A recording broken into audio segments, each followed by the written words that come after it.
What is obstructive sleep apnea?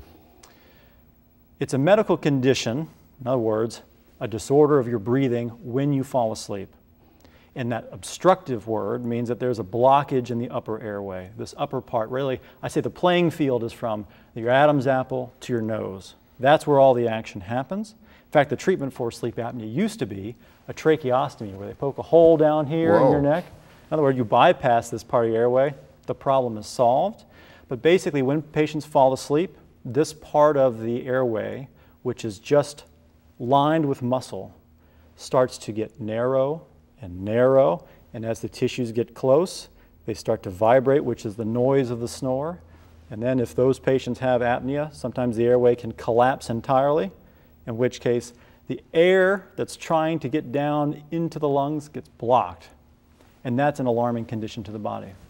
When that happens, how frequent does it occur? This is what amazes me. How common is it for that to occur per night or per unit of time? It happens repetitively, which is where it starts to lead to the sleep deprivation. To call it as a diagnosis, it needs to happen 5 times or more an hour. But for most patients, it can happen up to 40. I've seen as high as about 150 times every hour. Every hour? Mm-hmm. So you're not sleeping? Not sleeping.